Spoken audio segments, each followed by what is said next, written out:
Boa tarde, pessoal. Hoje José vai expor para a gente, na nossa atividade de exposição do Evangelho e Passes, o capítulo 17 da obra que a gente utiliza aqui, que é o Evangelho segundo o Espiritismo. O nome do capítulo é Sede Perfeitos. A gente está chegando, essa é a nossa última atividade do ano, e a gente, para aqueles que têm o hábito, né, costuma fazer um balanceamento do ano, do que foi bom, do que foi ruim, o que foi produtivo. E a doutrina espírita nos convida a fazer isso diariamente, não só nesse período do ano, né? Mas que aqueles que chegam à nossa atividade pela primeira vez no dia de hoje, que possamos fazer o esforço de renovar os nossos parâmetros, de avaliar o que é bom e o que é ruim, que a gente possa abrir uma nova perspectiva a respeito da vida, baseado no Evangelho, baseado na doutrina dos Espíritos que vieram nos explicar a vida. Aqueles que nos acompanham através da internet, que querem fluidificar a água, podem reservar o recipiente com a água, não esquecendo que é imprescindível, é indispensável a nossa mudança emocional em relação a nós mesmos. O que significa isso? Significa a gente prestar atenção na atividade o máximo possível, conseguir se enquadrar nos exemplos, comparar a nossa vida com o Evangelho e disso tirar uma nova perspectiva, um novo planejamento para a nossa semana, para o nosso ano que desponta a seguir nos próximos dias. Que a gente faça esse esforço, auxiliando os espíritos superiores que nos amparam diariamente, que a gente, nesse momento, se recolha para fazer uma prece de preparação para o nosso coração, que é atribulado, muitas vezes ansioso, para que a gente possa recolher da atividade os recursos que a gente precisa para a vida.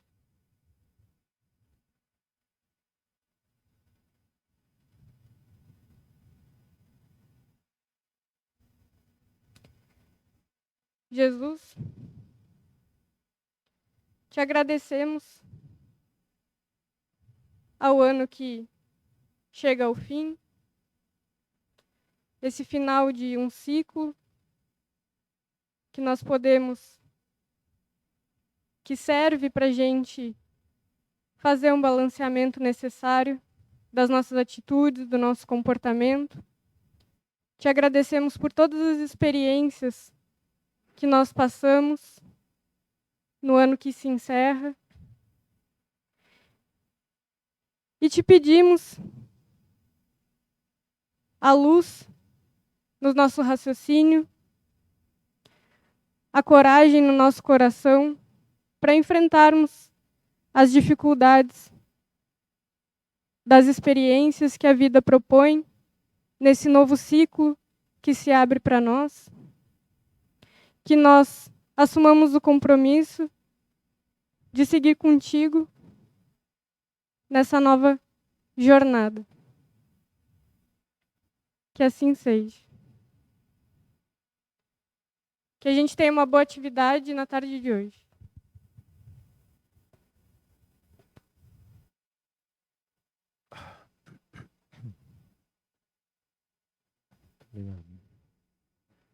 Boa tarde a vocês que se encontram aqui, né? Boa tarde ao pessoal de casa que nos acompanha, né? O capítulo é Sede Perfeitos e o dia é especial para isso, né? A nossa diretora comentou sobre a necessidade de reflexão. Nós vamos ver que os conteúdos aqui colocado, e hoje tem muito a ver com o capítulo de hoje, o capítulo também da semana passada, e o que vai vir na semana que vem. A gente comemora esse dia, né? Essa é uma tradição milenar e de todos os povos. Com festa, aqueles que assim o podem, e aqueles que têm mais dificuldade, quando não estão em crises agudas, dentro dos seus limites também o fazem. Por que que é assim? A gente deveria refletir um pouco por que que todos os seres agem dessa maneira. Porque a ideia é de que se encerra uma jornada, conseguimos chegar até aqui, e se abre uma outra, que traz consigo uma perspectiva de novas soluções, de novas chances, de novas oportunidades. E nós deveríamos, concordando com tudo isso, estabelecer, como disse a nossa diretora, uma reflexão a respeito desse momento que representa tudo isso que eu acabei de dizer, né? Na maneira em que parar para analisar o que não deu certo. Por que que não deu certo? O que que eu posso enxergar das minhas atitudes, dos meus erros, dos meus enganos, naquilo que eu terei que corrigir. E também buscar entender o que que não foi gerado diretamente por mim, mas que indiretamente chegou até mim. E que deveria e deve ter uma razão. E também nas coisas boas, o que que elas representam e também a efemeridade delas, porque assim como elas estão presentes no hoje, podem desaparecer no amanhã. É dentro dessa ideia que no capítulo da semana passada foi tratado sobre uma alegoria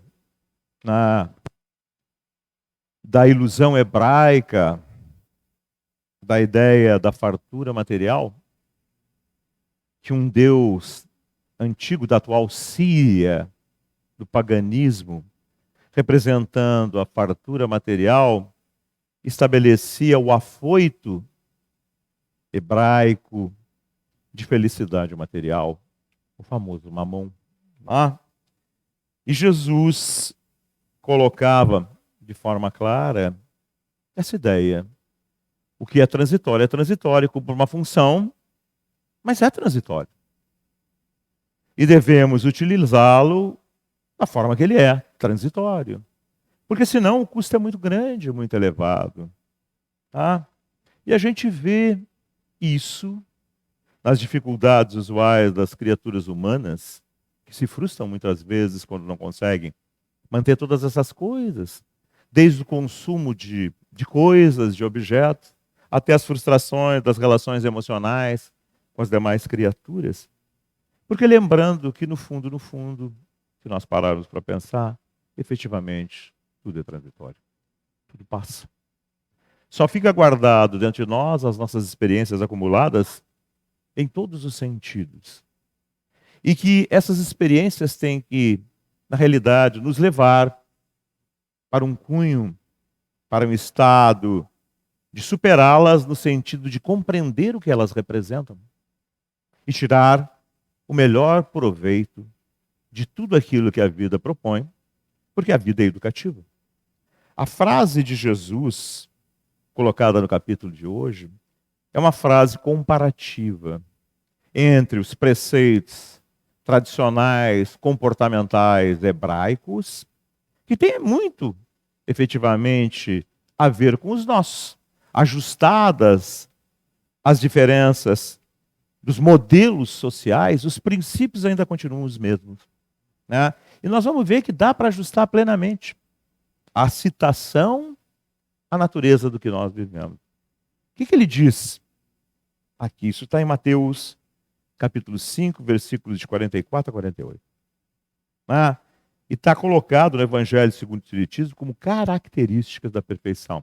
Eu vou ler e depois nós vamos comparar por que é uma característica de perfeição. O final colocado por ele da comparação já desvenda isso. Diz assim, amai os vossos inimigos. Fazei o bem ao que vos odeio, e orai pelo que vos perseguem e caluniam. Essa frase encerra, na realidade, o sentido profundo da compreensão. Quando nós conseguimos fazer isso, é porque nós não somos mais atingidos. É a primeira grande análise, a primeira grande conclusão. E não ser atingido é padrão de felicidade. Né? Então, imagine o estado de alguém que internamente tem essa condição. Externamente não importa. Ele pode ser açoitado, ele pode ser desprezado, ele pode ser traído. Ele pode, na realidade, sofrer os maiores reveses dentro da vida, perante a ótica dos outros.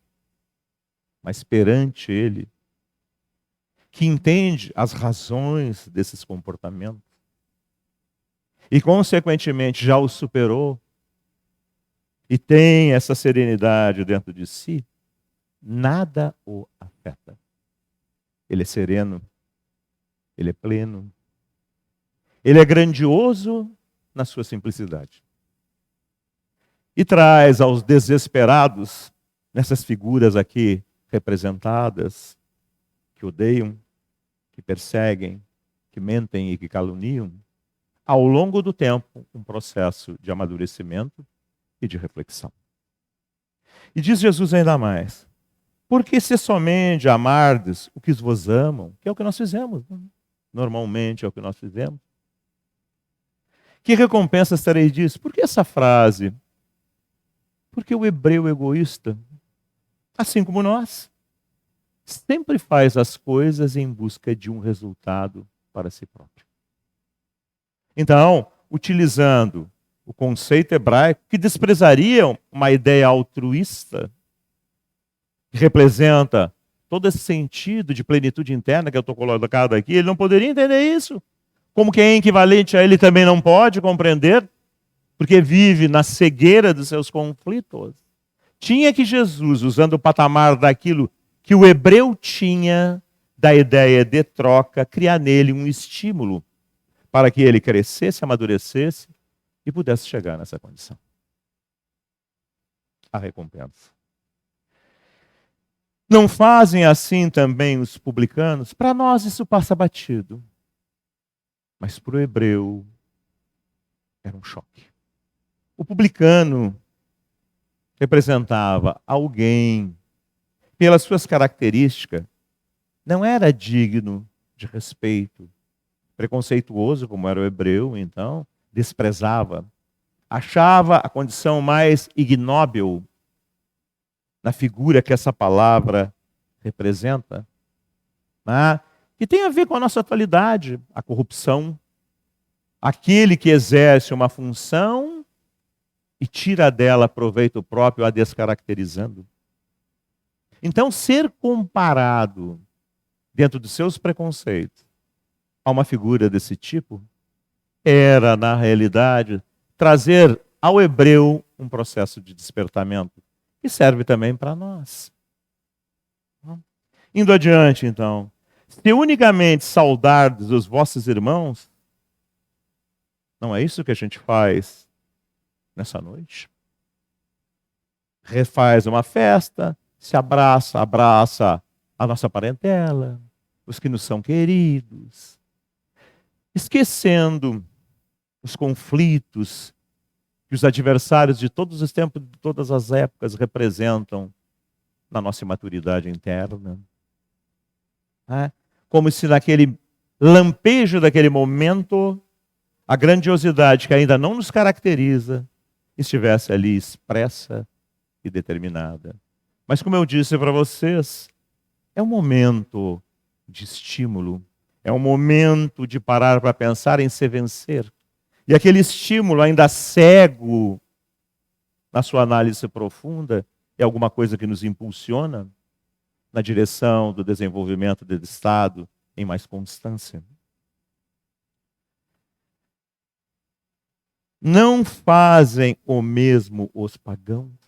Outra chibatada emocional moral de Jesus. A estrutura do ego hebraico, que tinha como norma, como fundamento da vida e da estrutura social, o decálogo de Moisés. Então, ele que fazia aquele culto externo, muito bem regulamentado por Moisés nos 9 mandamentos finais, e se comparava, porque fazia daquela maneira, pressionado por uma lei que dizia que eles não fizessem isso, ele não iria para a terra prometida, ele não conquistaria os reinos do céu. É comparado com o pagão, que para ele é a figura abominável. Mas o pagão também agia dessa maneira com os seus.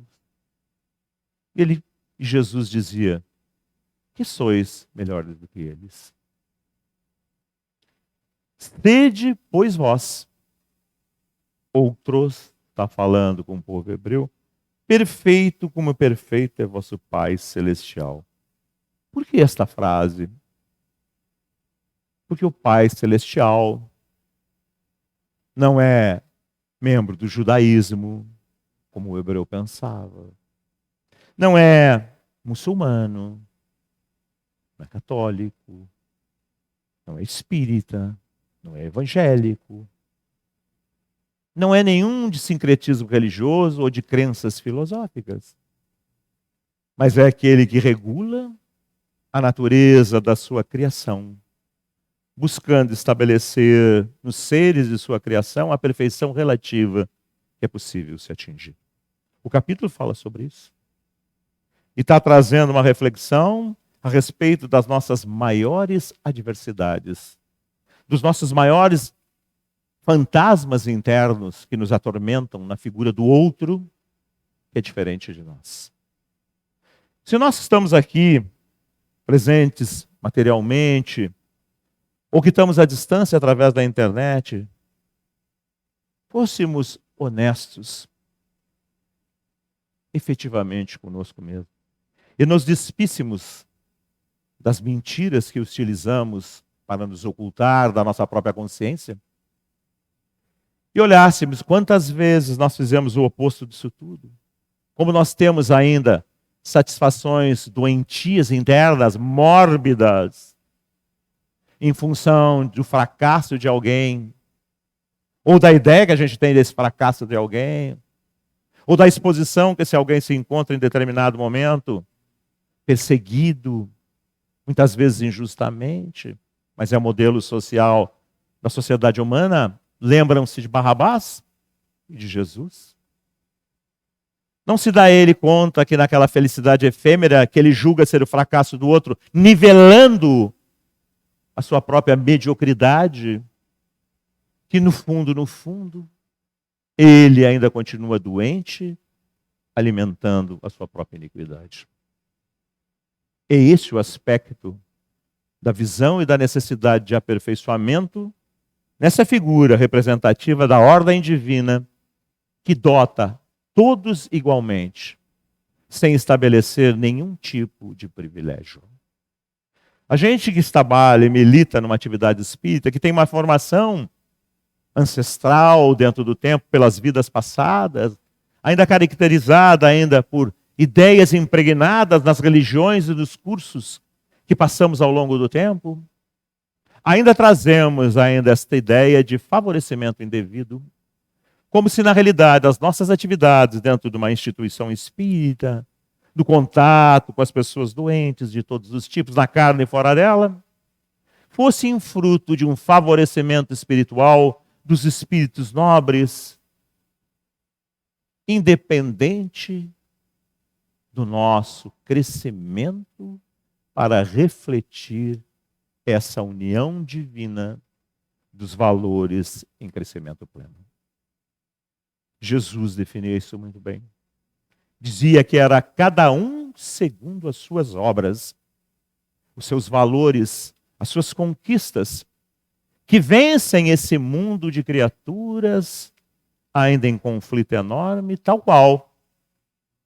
Nesta noite de reflexão, deveríamos pensar nesse universo interno de cada um de nós, mas de estendê-lo a nossa nação, o Brasil, que está em conflito enorme dentro do seu coração, dessa pátria do Evangelho, que tem por objetivo o bem.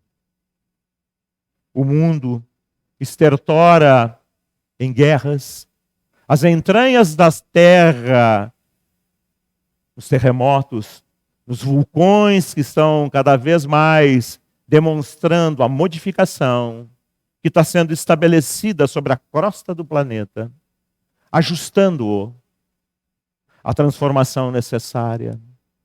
As tempestades de gelo inclemente na América do Norte, no Japão, na Europa, produzindo coisas que nunca tinham sido vistas antes.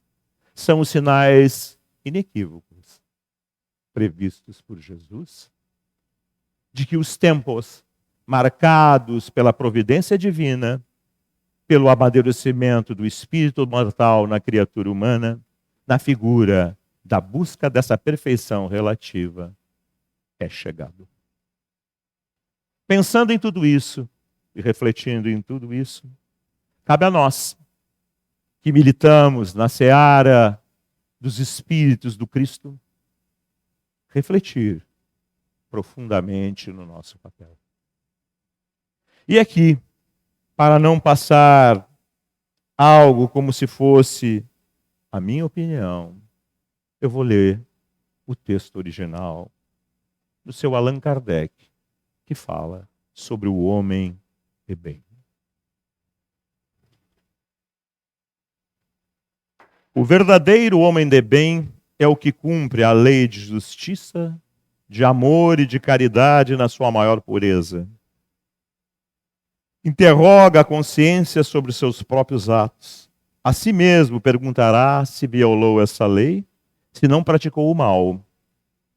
E olhem bem, se fez todo o bem que podia, se desprezou voluntariamente alguma ocasião de ser útil, se ninguém tem qualquer queixa dele, enfim, se fez a outro tudo o que desejava que lhe fizessem. Deposita fé em Deus, na sua bondade, na sua justiça, na sua sabedoria. Sabe que sem sua permissão nada acontece. E lhe submete à vontade em todas as coisas. Tem fé no futuro, me escutem bem.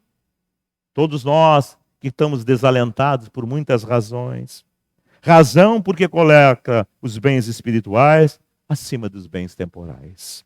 Sabe que todas as vicissitudes, que todas as dificuldades da vida, todas as dores, todas as decepções, são provas ou expiações, e as aceita sem murmurar. Possuído do sentimento de caridade e de amor ao próximo, faz o bem pelo bem, sem esperar paga, retorno algum. Retribui o mal com o bem, toma a defesa do fraco contra o forte e sacrifica sempre, a palavra é sempre, seus interesses à justiça. Encontra satisfação nos benefícios que espalha. Está fazendo para o outro e fica feliz por isso.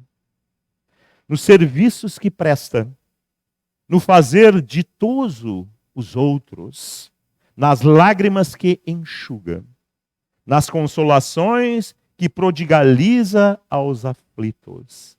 Seu primeiro impulso é para pensar nos outros, antes de pensar em si. É para cuidar dos interesses dos outros, antes do seu próprio interesse. O egoísta, ao contrário, calcula os proveitos e as perdas decorrentes de toda ação generosa. O homem de bem é bom, humano e benevolente para com todos, sem distinção de raças, nem de crenças, não somente religiosas, mas de ideias, de conceitos. Porque em todos os homens vê irmãos seus. Respeita nos outros todas as convicções sinceras. Olhem o detalhe. Então, pode ser contrário, mas o indivíduo está fazendo aquilo com uma expressão de verdade do seu coração, mesmo que ele esteja completamente errado. Então, significa que genuinamente ele tem oportunidade de se transformar, porque ele é honesto, porque ele é sincero. E não lança anátema aos que com ele não pensam.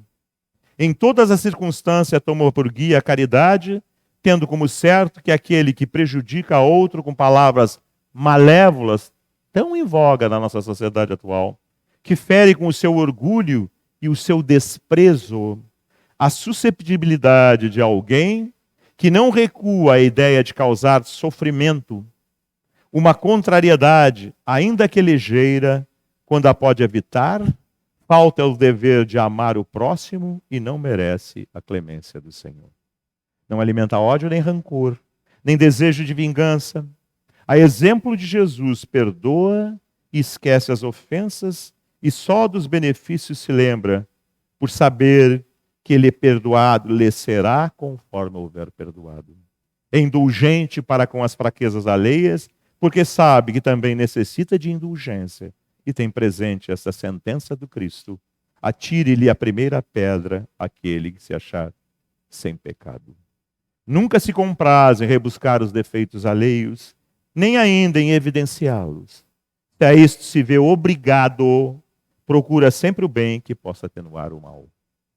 Estuda suas próprias imperfeições e trabalha incessantemente em combatê-las.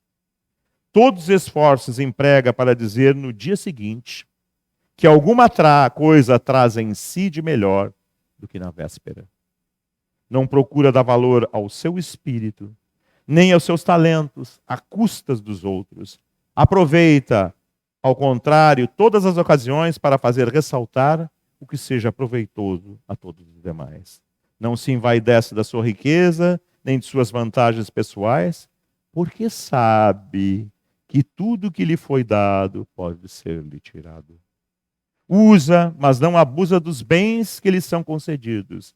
Sabe que é um depositário de que terá de prestar contas e que o mais prejudicial emprego que lhe pode dar é o de aplicá-lo às satisfações das suas paixões escravizantes. Se a ordem social colocou sobre o seu mando outros homens, trata-os com bondade e benevolência, porque são seus iguais perante Deus. Usa de sua autoridade para lhes levantar o moral e não para os esmagar com o seu orgulho. Evita tudo quanto lhes possa tornar mais penosa a posição subalterna em que se encontram. O subordinado, da sua parte, compreende os deveres da posição que ocupa e se preocupa em cumpri-los conscientemente. Finalmente, o homem de bem respeita todos os direitos que os seus semelhantes dão às leis da natureza, como quer que sejam respeitados os seus. Claríssimo. E depois vem um texto que tem por título Os Bons Espíritas, que é uma comparação da vivência daqueles que empregam esses conceitos sobre si mesmos. Mostrando que o bom espírita é o que vive, que representa todos esses valores. Lembrando que na análise do fechamento do Livro dos Espíritas, Allan Kardec faz um processo de investigar e de descrever que o espírita se caracteriza pela vivência desses valores e não pela frequência ao movimento. E que por isso mesmo os que assim pensam representam ainda os espíritas imperfeitos. Eu não vou mais me delongar porque eu não poderia, na realidade, demonstrar de forma mais clara e mais pungente o sentido do ser de perfeitos. Que todos nós possamos repensar profundamente nessa reflexão profunda do seu Hipólito Léon Denisard Rivail, muito compatível e muito atual aos tempos que nós estamos vivendo. E que a esperança da visão consoladora que se baseia no entendimento da dinâmica da própria vida possa definitivamente encontrar lugar profundo no nosso coração e na nossa mente. E que o nosso 1º de janeiro seja, na realidade, a representação fulgurante da nossa determinação na busca incessante desses valores. Em nome da sociedade beneficente, espírita ou espírita beneficente, Miguel Vieira de Novaes, vai da nossa parte, o nosso desejo de um bom ano a todos vocês, repleto de reflexão, de equilíbrio, de altruísmo e de determinação para vencer as lições muitas vezes amargas, mas libertadoras que a vida, em nome de Jesus, nos proporciona. Um bom 2023 para todos vocês.